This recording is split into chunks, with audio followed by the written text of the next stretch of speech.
안녕하세요. 박문기입니다. 여러분, 우리 저번 시간까지 파트 1에 대한 문제풀이 풀어봤고요. 이번 시간서부터는 파트 2 요양보호 관련 기초 지식에 대한 문제풀이 파트 들어가도록 하겠습니다. 1번, 노화에 따른 신체적인 변화를 사정할 때 요양보호사가 지켜야 될 사항이 아닌 거를 물어보고 있거든요. 그러면 노화에 따른 지금 노인의 신체적인 변화를 관찰하고 하는 거잖아요. 그럼 관찰할 때 주의해야 될 점은 대상자와 일단 신뢰와 돌봄의 관계를 형성하는 게 좋을 거고요. 그래야지 왜 편안한 상태에서 관찰할 수 있잖아요. 다음에 대상자에게 충분한 시간 주면서 천천히 질문하는 거고요. 다음에 대상자가 자신의 건강에 대한 인식 확인하고요. 다음에 대상자의 기력이 가장 좋지 않은 시간이 아니라 대상자의 기력이 가장 좋은 시간대를 해야지 이렇게 제대로 된 사정이 일어나겠죠. 그러니까 틀린 답은 4번이라고 고르시면 되겠습니다.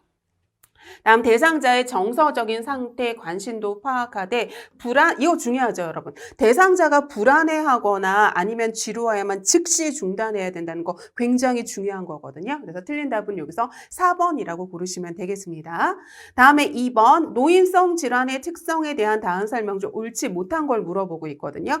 단독 질병이 드물죠, 여러분. 단독 질병이 드물고 여러 가지 이렇게 복합적인 이렇게 원인에 의해서 두세 가지 질병을 다 한꺼번에 이렇게 가지고 있잖아요. 그죠? 그래서 1번 드문 거 맞고요.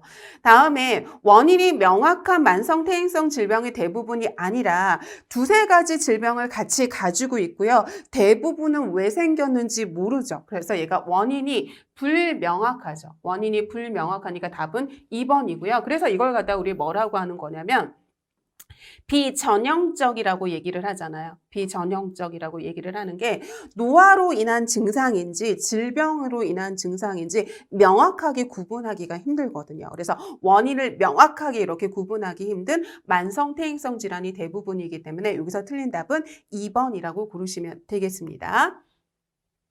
다음에 3번 노인의 통증이 일상생활에 미치는 영향이에요, 여러분. 지금 노인은 지금 통증이 이렇게 여러 가지 질병을 가지고 있잖아요. 그죠? 여러 가지 지금 질병을 같이 이렇게 여러 가지 질병을 지금 동시에 몇 가지 질병을 가지고 있잖아요. 그럼 이거로 인해서 통증도 굉장히 많아질 거고요. 이 통증으로 인해 가지고 약물 복용도 굉장히 많이 하겠죠? 질병이 한두 가지가 아니기 때문에. 그래서 아프니까 당연히 우울할 수밖에 없고요. 아프니까 당연히 잠 못 잘 수밖에 없고요. 아프니까 재활 속도가 이렇게 운동을 해야 되는데 재활할 때마다 아프잖아요. 통증이 있으니까 운동 같은 거 하기 힘들잖아요. 저하될 테고요. 다음에 아프니까 잘 움직이지 않고 집에서만 치과하게 되는 거니까 사회성 감소를 하게 되는 거고요. 여러분 아프면 약물 복용을 여러 가지 질병을 이렇게 가지고 있기 때문에 이 병에 대한 약, 요 병에 대한 약, 저 병에 대한 약 해가지고 약물을 과소 복용이 아니라 과다 복용하게 되겠죠. 그러니까 틀린 답은 3번이라고 고르시면 되겠습니다. 다음에 관상동맥이잖아요. 이 관상동의 동맥경화로 좁아져서 심장 근육에 산소를 충분히 공급하지 못하는 걸 이걸 갖다가 뭐라고 하냐면 협심증이라고 얘기를 하죠. 여러분 여기 가슴 밑에 여기를 갖다가 뭐라고 하냐면 횡경막이라고 하거든요. 횡경막이라고 하고 횡경막 위를 흉부라고 하고요. 횡경막 아래를 복부라고 해요. 그러면 횡경막 위에 통증이 있으면 흉부니까 흉통이라고 얘기를 하는 거고요. 횡경막 아래는 복부니까 복부가 아픈 거 복통이라고 얘기를 하는 거거든요. 그래서 이렇게 뭐가 있냐면 횡경막이 있어요. 횡경막이 있고요. 다음에 위 횡경막 이쪽을 갖다가 흉부라고 하고요. 횡경막 아래를 뭐라고 하냐면 복부라고 얘기를 해요. 그런데 이 흉부에 통증이 있는 걸 갖다가 흉통이라고 얘기를 하는 거고요. 복부에 통증이 있는 걸 갖다가 뭐라고 하는 거냐면 복통이라고 얘기를 하거든요. 그런데 이 흉부에 뭐가 있냐면 양쪽에 폐가 이렇게 있고요. 가운데 뭐가 있냐면 이렇게 심장이 있는 거거든요. 그러면 지금 어디가 아프대요, 여러분? 지금 심장 근육에 산소 공급이 제대로 되지 않아서 지금 여기가 아픈 거잖아요. 그죠? 그러니까 여기는 흉부에 해당이 되는 거니까 무슨 통에 해당이 되는 거냐면 흉통에 해당된다고 생각하시면 되겠죠. 그래서 이걸 갖다 다시 한번 봐드리면 이렇게 다시 한번 봐드리면 다시 한번 봐드리면 이렇게 심장이 이렇게 있잖아요. 그러면 심장에 이렇게 무슨 동맥이 있냐면 이걸 갖다가 무슨 동맥이라고 하냐면 관상동맥이라고 얘기를 하거든요. 그래서 이 관상동맥이 뭐를 해주는 거냐면 심장에 이렇게 혈액 공급을 해주고 심장에 영양소를 공급해주는 동맥을 관상동맥이라고 해요. 그래서 여기다가 지금 산소 공급, 무슨 공급을 해주는 거냐면 혈액 공급을 통해서 산소랑 영양소를 공급해주는 동맥이거든요. 그런데 이 관상동맥이 이렇게 딱딱해지고 이렇게 고지혈증이나 뭐 이런 걸로 딱딱해지고 여기 이렇게 뭐가 이렇게 쌓이는 거죠. 이렇게 뭐가 쌓이는 거예요. 그럼 관상동맥이 좁아지면서 심장으로 가는 산소량이 적어지고요. 심장으로 가는 혈액량이 줄어들면서 심장이 이렇게 산소 공급을 조금밖에 못 받으니까 심장이 쥐어 짜듯이 아픈 걸 갖다가 뭐라고 하는 거냐면 협심증이라고 얘기를 하고요. 이때 바로 여기 심장이 있는 곳이 어디냐면 흉부니까 이 흉부가 지금 통증이 있는 걸 우리 뭐라고 하는 거냐면 흉통이라고 얘기를 하겠죠. 답은 그래서 2번이라고 고르시면 되겠습니다. 다음에 5번. 다음 중 소화기계 질환에 해당되지 않는 걸 물어보겠어요. 소화기계 질환에 해당되지 않는 거예요. 그럼 여러분 소화기계는 뭐죠, 여러분? 소화기계는 이런 거잖아요. 그죠? 이렇게 있을 때 여기가 바로 뭐냐면 여기가 인두고요. 그죠? 다음에 여기는 바로 뭐냐면 구강이잖아요. 그리고 이렇게 뭐가 있냐면 이렇게 식도가 있고요. 그죠? 그 다음에 이렇게 위가 있고 십이지장이 있고 그 다음에 이렇게 뭐가 있냐면 이렇게 대장이 이런 식으로 있잖아요. 그죠? 대장이 이렇게 있죠. 다음에 이런 식으로 있는 거잖아요. 그죠? 그래서 이걸 갖다가 소장이라고 얘기를 하고 얘를 갖다가 대장이라고 얘기를 하잖아요. 그래서 소화기계라고 하는 건 구강에서 시작해서 항문으로 끝나는 9m 정도의 장기를 소화기계라고 얘기를 하잖아요. 그럼 위궤양 해당이 되고요. 위 해당이 되잖아요. 다음에 대장, 당연히 해당이 되죠. 다음에 대장에서 지금 설사나 변비 같은 거 일어나는 거잖아요. 그러니까 아닌 건 몇 번이냐면 욕창이죠. 욕창은 지금 피부가 괴사되고 피부가 썩는 거잖아요. 그러니까 얘는 소화기계 질환이 아니라 무슨 질환을 얘기하는 거냐면 피부계 질환을 얘기하는 거죠. 그래서 틀린 답은 1번이라고 고르시면 되겠습니다. 다음에 위 점막뿐만 아니라 지금 근육층까지 손상된 걸 뭐라고 하냐면 지금 위궤양이라고 하거든요. 여러분 자기 혀를 갖다가 여기 입 안을 이렇게 해보세요. 이렇게 해보면 여기 굉장히 부들부들하잖아요. 여기. 그럼 그걸 갖다 뭐라고 하냐면 점막이라고 하거든요. 그러면 점막, 여기 위가 있잖아요. 위. 그러면 보시면 여기가 위가 있잖아요. 이렇게 해가지고 이런 식으로 해서 위가 있죠. 그럼 여기 있는 거 있잖아요. 여기에 바로 뭐냐면 여기 안에 있는 위 점막 있잖아요. 이 점막만 손상이 되는 걸 갖다가 뭐라고 하는 거냐면 얘만 손상이 되면 얘를 위염이라고 얘기를 해요. 위 점막. 여기 부들부들한 이런 부들부들한 여기만 손상이 되면 위염이라고 하는데요. 위염이 치료되지 않고 계속되게 되면 점막뿐만 아니라 그 안에 있는 근육층까지 파고들거든요. 그래서 이 안에 있는 지금 여기 있는 근육층까지 여기 안에 있는 지금 근육층까지 파고들면 여기 안에 있는 근육층까지 파고들면 이걸 갖다가 뭐라고 하냐면 위궤양이라고 얘기를 하는 거고요. 그다음에 이 근육층까지 파고들었기 때문에 여기서 뭐를 야기를 하는 거냐면 위출혈을 야기하게 되고 나중엔 여기를 뚫어버리는 뭐까지 야기할 수 있는 거냐면 위천공까지 야기할 수 있는 거죠. 그래서 여기서 점막만 손상이 됐다고 하면 위염을 찾으셔야 되는데 거기에서 뭐냐면 뭐까지 파고들었다 그랬냐면 근육층까지 파고들어서 근육층까지 손상이 됐다고 하는 거니까 뭐를 고르시면 되냐면 위궤양을 고르시면 되겠습니다. 다음에 7번 변비 질환에 대한 설명으로 옳지 못한 거에 대해서 물어보고 있어요. 변비는 변 보기 힘든 거잖아요. 그죠? 그러니까 변을 보는 횟수가 일주일에 2, 3회 이하로 변 보는 횟수가 적은 거고 다음에 변을 볼 때 딱딱하기 때문에 힘이 들고요. 다음에 심하게 딱딱하기 때문에 힘이 들겠죠. 변을 보는데 시간이 많이 걸리죠. 힘이 걸리는 거니까. 그래서 답은 1, 2, 3, 4는 맞는 거고요. 잔변감이라고 하는 건 뭐냐면 대변을 보고 난 다음에도 계속 대변은 볼 것 같은 그런 느낌이 드는 거 있잖아요. 그거 다 잔변감이라고 하는데 이 잔변감이 1개월이 아니라 3개월 이상 지속이 됐을 때 우리 뭐라고 하는 거냐면 변비라고 얘기를 합니다. 그래서 답은 5번이 틀렸다고 보시면 되겠습니다. 다음에 8번 다음 보기에서 설명하고 있는 호흡기계 질환에 대해서 물어보고 있거든요. 기도의 만성염증성 질환이래요. 그럼 여기까지 하면 기도의 질환이가 만성기관지염이라고 해도 맞을 수 있는데요. 지금 여기 뭐냐면 기관지 벽의 부종, 기도의 협착 여러 가지 자극에 의해서 여기가 중요한 거죠, 여러분. 기도가 지금 과민 반응을 일으킨 거래요. 여러분 과민 반응이라고 하는 건 지금 무슨 반응을 일으킨 거냐면 알러지 반응을 일으켰다고 생각을 하시면 되는 거거든요. 알러지 반응을 일으킨 건 우리 뭐라고 하는 거냐면 천식이라고 얘기를 하거든요. 그래서 기도의 과민 반응, 알러지 반응을 일으킨 거니까 얘는 만성기관지염이 아니라 천식으로 고르시는 게 맞습니다. 그래서 답은 4번이라고 고르시면 되고요. 다음에 9번에 보시면 심혈관계 질환에 해당되지 않는 걸 물어보고 있거든요. 그럼 이거 심혈관계의 말뜻을 알고 계시면 되잖아요. 심이니까 심장 얘기하는 거고요. 다음에 혈관이니까 뭐도 포함이 될까요? 혈관도 포함이 되고요. 혈관에 뭐가 흐를까요? 혈액이 흐르잖아요. 그러니까 심혈관계라고 하는 건 심장과 혈관과 혈액 질환을 얘기한다고 생각하시면 되거든요. 그러면 풀어보도록 할게요. 그럼 고혈압은 혈액의 압력이 높은 걸 고혈압이라고 하거든요. 그럼 얘 혈액이잖아요. 그러니까 심혈관계 질환이죠. 그다음에 얘는 동맥이 딱딱해지는 거거든요. 동맥 경화증이니까 동맥이 딱딱해지는 건데 우리 혈관은 동맥도 있고 정맥도 있고 모세혈관도 있잖아요. 그러니까 이 동맥은 바로 뭐예요, 여러분? 혈관에 해당되는 거니까 심혈관계 질환이죠.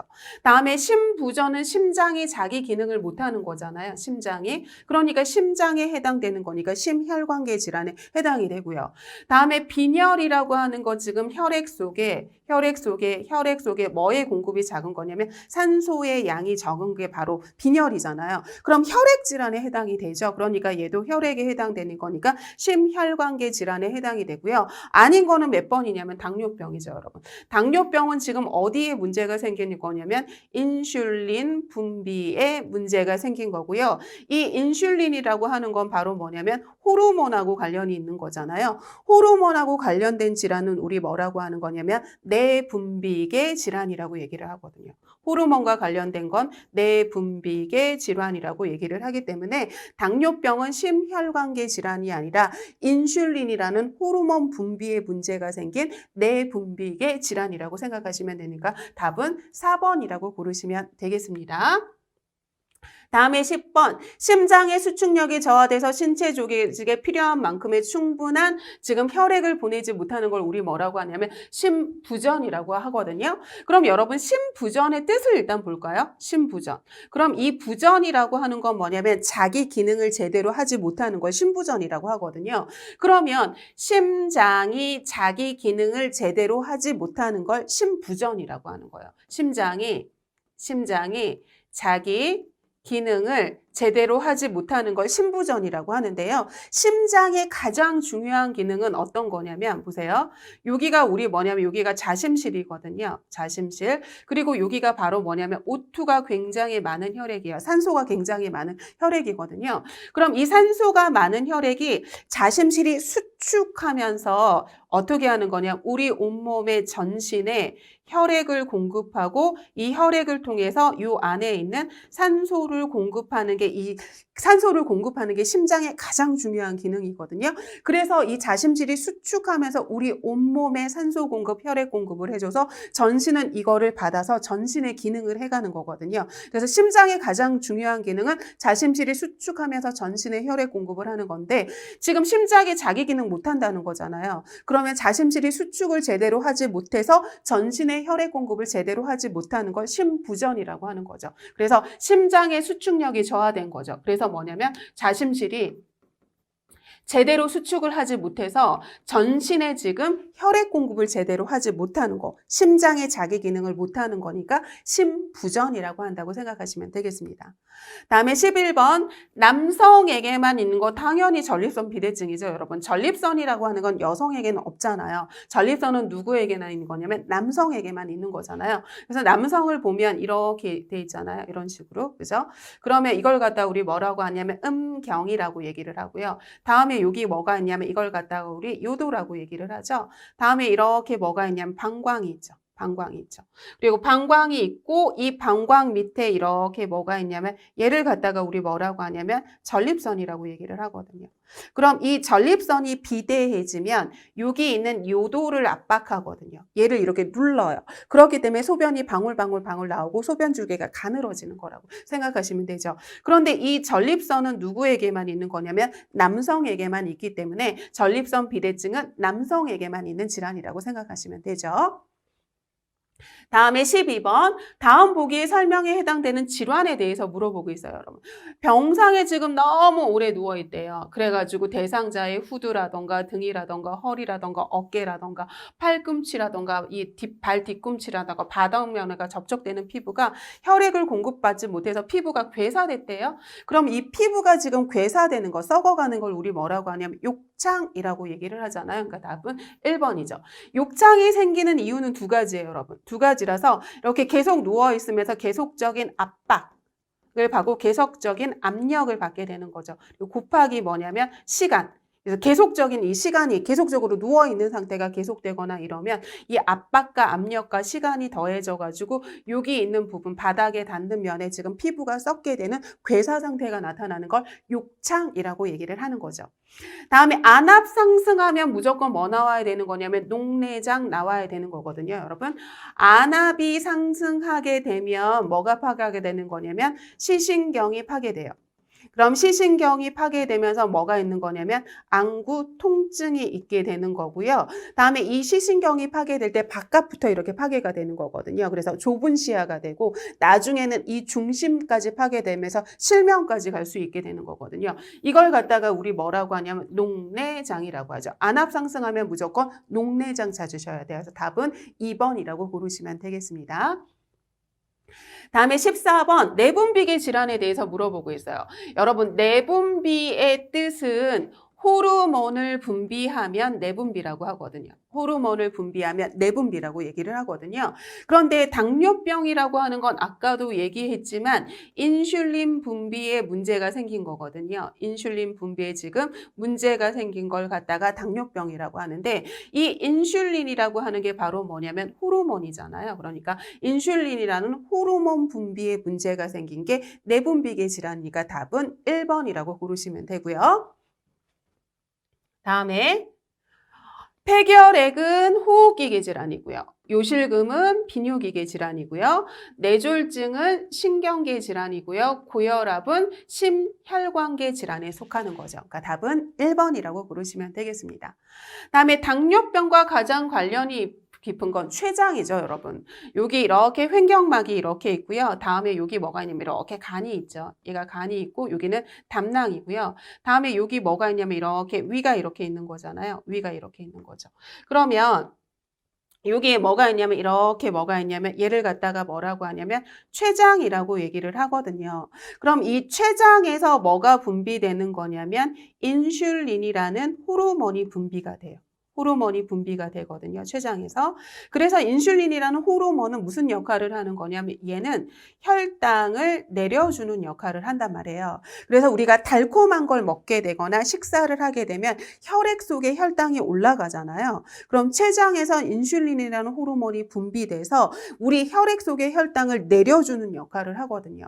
그런데 만약에 이 인슐린 분비에 문제가 생겼어요. 지금 췌장에서 분비되는 이 인슐린 호르몬이 지금 인슐린이라는 이 호르몬이 제대로 분비되지 않아요. 그럼 우리가 뭘 먹어서 혈당이 올라갔으면 얘가 뭐를 내리지 못하는 거냐면 혈당을 내리지를 못하거든요. 그렇기 때문에 무슨 상태가 되는 거냐면 고혈당 상태가 되는 걸 뭐라고 하는 거냐면 당뇨라고 얘기를 하는 거잖아요. 그렇기 때문에 당뇨랑 상관이 있는 건 인슐린이고 인슐린은 어디서 분비되는 거냐면 췌장에서 분비되는 호르몬이니까 당뇨병이랑 관련이 있는 건 바로 췌장이라고 생각하시면 되는 거죠. 다음에 16번. 다음 보기의 설명에 해당되는 질환에 대해서 물어보고 있거든요, 여러분.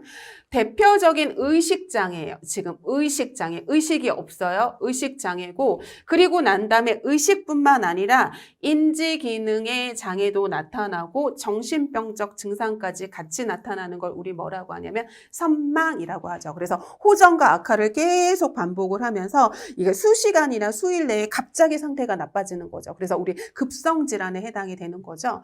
그런데 여러분 이걸 갖다가 인지기능 전반에 장애가 있다 그래서 치매랑 헷갈리면 안 되는 게 여러분 치매 같은 경우에는 어느 날 갑자기 나타나는 게 아니라요.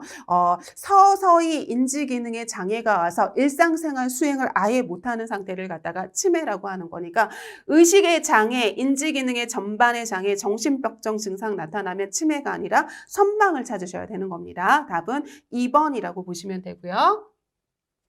다음에 17번 위궤양이라고 하는 건 위 점막뿐만 아니라 근육층까지 파고든 걸 갖다가 위궤양이라고 했잖아요. 그럼 위궤양의 지금 원인으로 볼 수 없는 것, 원인으로 보기 어려운 거 물어보고 있거든요. 잘못된 식습관, 자극적인 음식 계속 먹고 다음에 짜고 매운 음식 계속 먹고 그러면 당연히 안 좋을 테고요. 다음에 위궤양의 원인은 스트레스예요. 왜냐하면 스트레스가 많으면 위산 분비가 많아져서 위산이 이렇게 위벽을 뚫을 수 있거든요. 다음에 해열제나 진통제, 소염제의 잦은 사용 이런 거를 갖다가 여러분 이 진통 해열제 있잖아요. 진통 해열제에 뭐가 있냐면 아스피린이 있거든요. 그런데 이 아스피린의 부작용이 있어요. 아스피린의 부작용이 있는데 얘가 부작용이 뭐가 있냐면 위를 보호하지 못해요. 그리고 뭐를 야기를 하는 거냐면 출혈을 야기를 하거든요. 그러면 이런 아스피린 같은 해열제를 자주 사용하면 위를 보호하지 못하고 위출혈을 야기할 거 아니에요. 그러니까 위궤양의 원인이 될 수 있죠. 다음에 위내에 이렇게 헬리코박터균이 있으면 위궤양뿐만 아니라 위암, 위염 다 일으킬 수 있는 거죠. 그런데 여러분 하제라고 하는 건 무슨 약을 얘기를 하는 거냐면 변비약을 하제라고 하거든요. 변비약을 하제라고 해요. 그럼 이 변비약은 위가 아니라 뭐랑 상관이 있을까요, 여러분? 대장이랑 상관이 있는 거잖아요. 그죠? 그렇기 때문에 위랑 상관이 있는 게 아니라 변비약은 대장이랑 상관이 있는 거기 때문에 틀린 답은 몇 번이냐면 4번이라고 고르시면 되는 거죠. 다음에 18번 위궤양의 치료 및 예방에 대한 설명 중 옳지 못한 거 있어요. 보세요. 약물요법 해야 되고요. 다음에 식이요법도 해야 되고요. 자극적인 음식 먹으면 안 되고요. 다음에 스트레스가 원인이잖아요. 그러니까 충분한 수면이나 심신 안정 중요하고요. 다음에 규칙적인 간격으로 식사하고요. 다음에 위궤양으로 진단된 후에는 금연해야겠죠. 왜냐하면 금연은 흡연이나 음주가 위궤양의 원인이기도 하거든요. 그러니까 금연해야 되고요. 다음에 진통제 먹을 때 점막보호제를 함께 복용하시면 안 된다가 아니라 반드시 함께 복용해야 돼요. 제가 여기서 설명드렸잖아요, 여러분. 이 해열 진통제로 아스피린이 있는데 이 아스피린의 부작용이 위를 보호하지 못하고 출혈을 야기하기 때문에 이런 해열 진통제랑 같이 먹을 때는 위를 보호하는 위를 보호하는 위점막 보호제랑 같이 먹어야 돼요. 왜냐하면 얘는 위를 보호하지 못하는 거기 때문에 위를 보호하는 보호제와 반드시 함께 복용해야지만 이 위를 보호할 수 있는 거거든요. 틀린 답은 몇 번이냐면 4번이라고 고르시면 되겠습니다. 다음에 19번 위암의 원인이에요, 여러분. 위암. 그러면 첫 번째 악성빈혈 나오잖아요, 여러분. 악성빈혈이 있잖아요. 그럼 악성빈혈이 있으면 얘가 위암으로 갈 수 있고요. 위암은 악성빈혈으로 갈 수 있어서 얘가 서로 왔다 갔다 하는 질환이고요. 다음에 지나치게 짠 음식, 염장식품 같은 거 섭취하는 거 있잖아요. 이것도 바로 위암의 원인이고요. 다음에 모든 암은 가족력이 다 있어요. 그래서 우리 병원에 가서 이렇게 진료받게 되면 문진으로 가족 중에 어떤 암이 있는지 물어보는 이유가 모든 암은 뭐가 있냐면 가족력이 있기 때문에 그러는 거고요. 역시 흡연이나 음주는 모든 암의 원인이 될 수 있는 거고요. 다음에 여러분 얘는 저자녀식이 섭취랑 저자녀식이 고칼로리를 섭취하는 건 얘는 위암이 아니라 뭐의 원인이냐면 대장암의 원인이잖아요. 그래서 고칼로리 저자녀식이 저섬유소시기를 섭취하는 건 위암의 원인이 아니라 대장암의 원인이니까 여기서 틀린 답은 5번이라고 고르시면 되겠습니다. 다음에 20번 위암의 위험인자에 지금 위암의 위험인자에 대한 설명으로 옳지 못한 거거든요.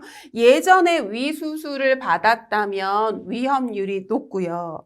다음에 만성 위축성 위염도 지금 저산증을 유발하고요.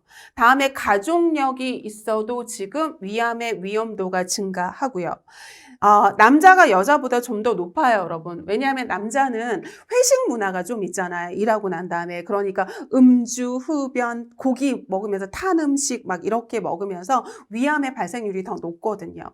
다음에 위암입니다, 여러분. 위암 발생 빈도가 연령대랑 관계없는 게 아니라 연령이 50대 이후에 주로 많이 발생을 하거든요. 젊은 층보다는 주로 50대 이후에 발병을 하기 때문에 연령대랑 관계없는 게 아니라 연령대랑 관계가 있거든요. 그러니까 틀린 답은 5번이라고 고르시면 되겠습니다. 다음에 21번 대장암. 대장암의 제가 아까 원인이 바로 뭐라 그랬냐면 원인이 고칼로리의 식사를 하는 거랑 저섬유소, 다음에 저자녀시기의 식사를 하는 게 이게 바로 원인이라고 했거든요. 그죠? 그렇기 때문에 이 대장암은 늦은 식사하면 고칼로리의 음식을 먹게 되잖아요. 그죠? 피해야 되고. 다음에 자극을 주는 찬 음식은 당연히 피하는 게 좋을 테고요. 다음에 이런 통곡식이나 생채소나 생과일은 많이 섭취하면 좋겠죠. 이게 바로 뭐예요, 여러분? 섬유소가 굉장히 많은 거잖아요. 그러니까 많이 섭취하면 좋을 테고요. 다음에 식물성 지방의 섭취는 해야 되는 거고 동물성 지방의 섭취를 줄여야 되는 거죠. 그래서 이 고칼로리가 식물성 지방이 아니라 동물성 지방에 해당이 되잖아요. 그러니까 틀린 답은 4번이고 다음에 하루에 물 많이 먹으면 좋은 거고요. 그러니까 답은 4번이 틀렸다고 보시면 되겠습니다. 다음에 22번 설사의 치료 및 예방에 대한 설명 중 옳지 못한 걸 물어보고 있어요. 그러면 의사의 처방에 따라서 약물 복용하는데 설사일 때 복용하는 약물을 우리 지사제라고 얘기를 하죠. 다음에 설사가 스트레스랑도 상관이 있거든요. 그렇기 때문에 심신의 안정 취하고 몸 따뜻하게 하는 거 좋을 테고요. 다음에 여러분 설사일 때는 지금 대장을 잠깐 쉬게 해주는 게 좋거든요. 음식물을 먹으면 대장이 더 일을 해야 되잖아요. 그러니까 우리가 질환이 생겼을 때는 우리 몸이 피곤하거나 그럼 몸을 쉬어야 되듯이 어떤 질환이 생기면서 그 장기를 잠깐 쉬게 해주는 게 좋아요. 그러면 지금 설사는 대장의 문제잖아요. 그럼 대장의 문제이기 때문에 대장을 잠시 쉬게끔 해줘가지고 금식을 해주거나 아니면 음식 섭취량을 줄여줘야 되거든요. 그래서 음식물을 이렇게 줄여줘야 돼요. 그죠? 그런데 음식물의 섭취를 줄이면 탈수에 생길 수가 있잖아요. 그렇기 때문에 탈수 예방을 위해서 물의 섭취량을 이렇게 늘려줘야 되는 거죠. 음식은 줄이고 물은 많이 먹어서 탈수를 예방해야 되는 거죠. 그러니까 틀린 답은 3번이라고 고르시면 되겠습니다. 다음에 23번 변비의 증상. 변비의 증상을 잘못 설명한 거 물어보고 있어요. 당연히 배변 횟수 감소할 테고요. 배변을 보는 횟수가 감소를 하면 배변의 무게도 감소하겠죠. 증가가 아니라 감소를 할 거예요. 그러니까 틀린 답은 2번이고요. 배변 시 변이 딱딱하기 때문에 어려울 때고요. 그게 배변에 어려움이 있기 때문에 복부 통증이나 팽만감 있을 때고 지금 배변이 가득 찬 상태니까 복부 팽만감 이런 걸로 인해서 식욕 저하 당연히 나타날 거예요. 그러니까 틀린 답은 2번이라고 고르시면 되겠습니다. 다음에 24번 만성기관지염의 증상은 얘가 지금 호흡기계 증상이잖아요. 호흡기계 증상이 나타나는 거죠. 그러면 기침하고요. 그 다음에 만성기관지염으로 이렇게 호흡이 제대로 이루어지지 않는 거잖아요. 호흡이 제대로 이루어지지 않으면 산소 공급 제대로 되지 않고 이산화탄소 배출 제대로 되지 않을 거 아니에요. 그럼 산소 공급이 제대로 이루어지지 않으니까 호흡이 원활하게 이루어지지 않죠. 호흡이 지금 원활하게 이루어지지 않는 거예요. 그죠? 그렇기 때문에 숨이 찰 때고요. 다음에 만성기관지 염증이잖아요. 염증. 기관지에 염증이 있으면 당연히 호흡기 감염 나타날 거고요. 기관지에 염증이 있기 때문에 분비물인 가래 같은 거 많이 나타날 거예요. 그럼 지금 내 몸에 염증이 있어요, 여러분. 염증이 있고 내 몸에 지금 질환이 있으면 체중이 증가를 하는 게 아니라 체중이 감소를 하겠죠? 틀린 답은 4번이라고 고르시면 되겠습니다. 다음에 25번 만성기관지염의 치료 및 예방 방법으로 옳지 못한 게 있어요, 여러분. 그러면 우리 호흡기계 질환일 때는 심호흡을 하도록 해야 되고 기침을 하도록 해야 되는 거죠. 그래서 기침을 해가지고 우리 분비물 분비물을 갖다가 배출을 하도록 해야 되는 거고요. 다음에 심호흡을 통해서 우리 호흡, 산소를 많이 들이마셔야 되는 거잖아요. 그러니까 삼가는 게 아니라 이렇게 많이 하도록 이렇게 장려를 해야 되는 거죠. 촉진하도록 해야 되는 거니까 답은 1번이 틀렸다고 보시면 되는 거고요. 다음에 거담제라고 하는 건 가래를 갖다가 이렇게 삭히는 거거든요. 가래를 묽게 하는 거니까 거담제 먹어야 되는 거고, 다음에 호흡이 제대로 이루어지지 않으니까 기관지 확장을 해가지고 호흡이 제대로 이루어지도록 해야 되는 거고요. 다음에 너무 뜨겁거나 차가운 자극적인 음식 피하는 게 좋을 테고요. 다음에 보세요, 여러분. 여기 이렇게 있을 때 여기가 바로 뭐냐면 여기가 인두잖아요. 그죠? 인두고 이쪽으로 가면 후두란 말이에요. 그래서 이쪽으로 가면 후두고 호흡기계잖아요. 그죠? 이렇게 가면 호흡기계죠. 그런데 이쪽으로 가면 얘가 바로 식도고, 그리고 난 다음에 식도고, 그 다음에 이게 바로 위란 말이에요. 그죠? 그러면 여러분 여기서 봤듯이 여기 인두가 여기 있잖아요. 여기가 지금 퉁퉁 부어 있는 상태잖아요. 그럼 여기가 퉁퉁 부어 있는 상태면 여기가 음식물을 먹어도 삼키기 힘든 연화곤란 같은 증상 나타날 수 있거든요. 여기가 퉁퉁 부어 있는 상태이기 때문에. 그렇기 때문에 소화가 잘 되는 음식을 여러 번 나누어 식사하는 것도 맞아요. 다음에 공기 오염이 심한 지역은 공기청정기 설치하는 게 좋겠죠. 그러니까 틀린 답은 1번이라고 고르시면 되겠습니다. 심호흡을 하도록 해야 되는 거고요. 기침을 하도록 해가지고 분비물을 배출할 수 있도록 도와줘야 되는 거거든요. 다음에 26번 폐염증이죠. 폐염증의 치료 및 예방 방법의 설명으로 옳지 못한 거거든요. 그러면 이걸 좀 보도록 할게요.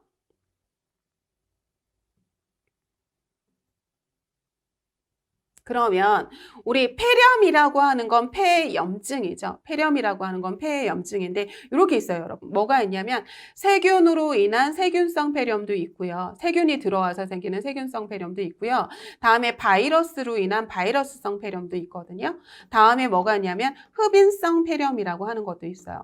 그러면 요거에 대해서 좀 살펴보도록 할게요. 세균이 들어온 거죠. 세균이 들어와서 생긴 세균성 폐렴은 뭐로 치료하는 거냐면 항생제로 치료를 하고요. 바이러스는 치료할 수 없거든요. 그렇기 때문에 얘는 무슨 치료하는 거냐면 대증 치료라고 하는 거를 하거든요. 대증 치료라고 하는 건 치료를 하는 게 아니라 증상에 대응한 치료라서 열나면 해열제 주고 기침하면 기침 멈추는 약 줘서 증상을 다운시키는 치료라고 생각을 하시면 되고요. 다음에 흡인성 폐렴은 왜 생기는지만 알고 계시면 되는데 아까 제가 이렇게 있을 때 여기가 인두라고 얘기를 했고요. 그죠? 이쪽으로 가면 후두고 이게 바로 뭐냐면 호흡기계로 가는 거고 이쪽으로 가면 뭐냐면 얘가 소화기계로 가는 거잖아요. 그죠? 그러면 어떻게 되는 거냐면 음식물을 삼키면 이렇게 이쪽으로 가야 되잖아요. 그런데 이 음식물이 지금 소화기계로 가는 게 아니라 지금 이쪽으로 호흡기계로 가서 기도로 흡인되는 거 있잖아요. 그럼 그럴 때 생기는 걸 갖다 뭐라고 하는 거냐면 흡인성 폐렴이라고 얘기를 하거든요. 그러면 세균성 폐렴은 당연히 항생제로 치료하고요. 다음에 지금 폐렴은 폐염증이랑 호흡기계 질환이잖아요. 호흡기계 질환이면 지금 호흡이 원활하게 이루어지지 않는 거고 호흡이 원활하게 이루어지지 않는다는 건 산소 공급도 원활하게 이루어지지 않는다는 거거든요. 그렇기 때문에 혈액 속의 산소 농도를 적절히 유지하도록 해주고요. 다음에 규칙적으로 환기하고요. 적절한 습도, 원도 유지하고요. 사람이 많은 곳에 출입을 하지 않아야 되잖아요. 그래서 코로나도 호흡기계 질환이라서 지금 5인 이상 집합금지 있는 거잖아요. 그죠? 그러니까 얘도 맞고요. 환절기 이후에 폐렴구규 예방접종을 하면 무슨 소용이 있겠어요, 여러분? 환절기 이전에, 환절기가 되기 전에 폐렴구균 예방접종을 하는 게 좋겠죠. 그러니까 답은 몇 번이 틀렸냐면 5번이 틀렸다고 보시면 되겠습니다. 여러분, 이번 시간에는 여기까지 풀고요. 다음 시간에 이어서 다음 시간에 마저 문제풀이 하도록 하겠습니다. 수고하셨습니다.